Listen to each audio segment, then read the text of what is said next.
So with the All-Star Weekend about to kick off, why not talk to one of the better All-Stars that's out there? He's Roy Hibbert, two-time All-Star center with the Indiana Pacers, and he would probably have been the starting center for the Eastern Conference if the Eastern Conference, or any conference for that matter, elected starting centers. Roy, should the NBA put the starting center or put a center position back on the All-Star ballot? To tell you the truth, I would like it, but I'm not going to complain. And the game changes and things change, so you just got to roll with the punches. So you have to either get your votes up and do your social media work to maybe get a center back in the starting five, or you have to just be okay with winning and putting up good numbers, and it makes it easier when your team's winning when you to get a spot on the All-Star team. Tim Duncan kind of screwed you there, though, right? Timmy's my guy, man. I don't think Tim meant to do it, man. He's a power forward, one of the best big guys to ever play, and I always text him and talk to him and try to learn from him. But I don't think he's personally done away with the center spot. More annoyed, you for not getting that starting center spot, or Lance Stephenson for not making the All-Star team? I'm more annoyed that Lance didn't make it. He deserved to be there, and I'm not going to question the other guys. The other guys who made it, definitely have good numbers. But me being selfish and being a Pacer, I want to see him out there. And Miami's a great team. Profound respect for those guys. They're number 2 in the East, and we're number 1. But they have 3 guys, and we only have 2. And to tell you the truth, I think David West made a name for himself. Not a name for himself, but should have had it be in the conversation as well. So, especially when you have a team like ours that, have so many guys that play at a high level on both ends of the court, I think, 4 could have been a possibility. Lance was pretty aggravated publicly. Was he just as annoyed privately? I'm not going to speak on that. What happened stayed in the locker room, so. But no, he came out ready to play that next game. He's Roy Hibbert, Pacers All-Star center, joining us here on the Dan Patrick Show. Best center you have gone up against the last couple of seasons? Dwight's always been a tough challenge, but I'd have to say Brook Lopez is pretty tough. He's just an offensive threat anywhere on the court in the paint. Long 2, step inside the 3, so he's probably one of the most difficult guards big guys I have to guard. And to tell you the truth, sometimes I'm on LaMarcus Aldridge. Technically, he's not a center, but 6'10", 6'11", he's pretty tough. He's pretty, to guard. Where would Andrew Bynum rank on that list? Andrew is a tough guy. I haven't played against him in 2.5 years, but he was that team that they had with the Lakers were tough with, Kobe, Lamar, and then Powell and him. They were a tough team to play against, and he was shoring up the middle, and then Powell, was knocking down shots. So I'd say he was up there. I hope he gets healthy, and we can definitely see what he can do. What was your reaction when the team signed Bynum? I have utmost faith in Larry, Mr. Bird. I'm sorry.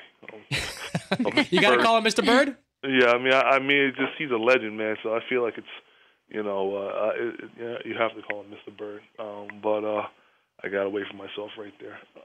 But when I have utmost faith in what Mr. Bird and KP, Kevin Pritchard, and Donnie Walsh have been doing, and they have things planned out for like next 5-10 years. So I feel like they have a plan, and hopefully it'll work out. We're gonna bring them into the fold and see what happens. But I was saying, man, we were gonna get another big at some point, but I didn't think it was gonna be Andrew. Have you had a chance to talk to him yet? I haven't had a chance to talk to him. Last time I talked to him was at the All-Star game, 2012. When you do talk to him, does the circumstances with which he left Cleveland, does that matter to you? Do you want to know anything about them with him being your teammate now?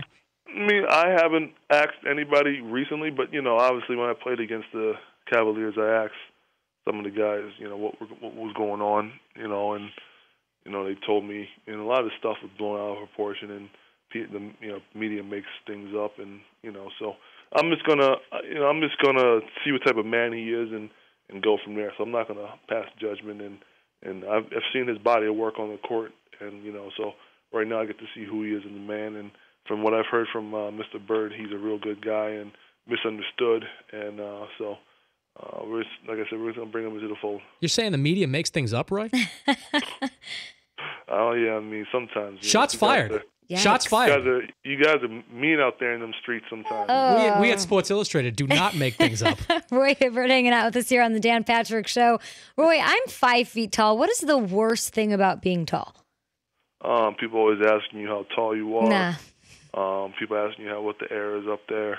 The worst thing you could do, and seriously, it's very aggravating when I step into an elevator with somebody in there. It's just myself and one other person, and they try to jump up and touch the top of my head, and I'm like, "Come on, man!" Like, that's happened to you? Like, yeah, I mean, people try. You just learn about personal space. Okay. And, people. That is pretty bad. We've seen you on Jimmy Kimmel Live, Parks and Rec. What are the chances I see you on a TV show sometime in the future? Hey, I got some things working right now. I have my people working on a show on CBS with some college ties to it. So you guys could do your research and see what show I'm talking about. But it's coming along. You spend a lot of time on social media. I know you talk everything from George Orwell's Animal Farm to Jake the Snake. How much time do you actually spend on Twitter, and when do you feel like you need to respond to the haters? I to tell you the truth, I was the only child, so I never really interacted with a lot of people outside of basketball and school. So social media gives me a way to connect with other people. So I mean, my fiance really gets upset with me sometimes because we'll be watching a show. She'll look over and she's like, "Did you see that?" And I'll be like, "Yeah," but I'm really looking at my phone.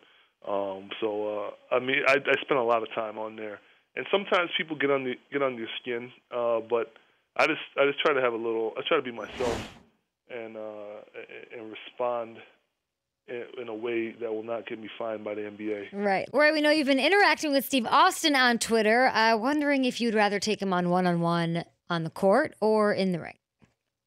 Tell you the truth, I would. I mean, basketball, comes somewhat easy to me. So I say I'd take him on in the ring. I'd get on one of those piece like what Andre the Giant would wear, and just go out there with the leather boots and just go in and just wrestle it up, and then suplex and all that type of stuff. I'm a huge fan, of WWF, that era. Now, if I'm not mistaken, Roy, Steve Austin challenged you to a 10-man Royal Rumble where he said pick 4 of your teammates and get in the ring. Actually, I challenged him to a basketball, a 5-on-5. I said, get your starting 5 and I'll get my starting 5. But then he said, no, he'd rather take it in the wrestling ring. And I said, let's do it. Okay, if you could pick 4 teammates to be your Royal Rumble partners, who would they be? David West. No question. Greg Oden. He's a big guy. Let me see. LeBron James. I need somebody that flops as well, so we can get the referee on our side. Old school Vlade Divac? I say Glotty, and I don't know, man. You can come in there with me, man. You can fight it out with me. Now that I'd like to see. Roy, I'll finish up with this. You've talked a lot all season about getting home court advantage, how important it's been for you. Right now, you're about 3 games up on Miami, a little over a third of the season left to play. How important is home court advantage, and why have you guys put such a premium on getting home court advantage this year? I mean, you could always go back and think about what could have happened if things were different last year in the Game 7. It's also a mental tool that we use to get us up for every game. Sometimes you can fall behind. There's a thing called the dog days in winter, where like a week, 2-3 weeks before All-Star break, teams kind of relax a little bit and don't give it their all sometimes, and they may drop a couple games. So we want home court advantage. We think we could be useful. Having the Indiana behind us, Game 7, get a little bit of a surge when we need it during the game. But during these games where we're we're down by 4 against a team that we should be beating, we use it. Hey, we need home court advantage. This game's important. We need to get it. So for myself and for other guys on the team, we use it as a mental thing to really keep us going, as opposed to being like, hey, we know we're a good team. We're just going to turn it up the last 20, 30 games of the season. We just want to, keep being steady, and then a peak as the end of the season comes along too. Well, Roy, enjoy the All-Star game. Hopefully another one of your guys can get in because of an injury issue that maybe someone else can sneak into that lineup. And best of luck the rest of the way. Appreciate the time. Thank you. I hope you guys have a nice day. That's Roy Hibbert, Indiana Pacers center, joining us here on The Dan Patrick Show.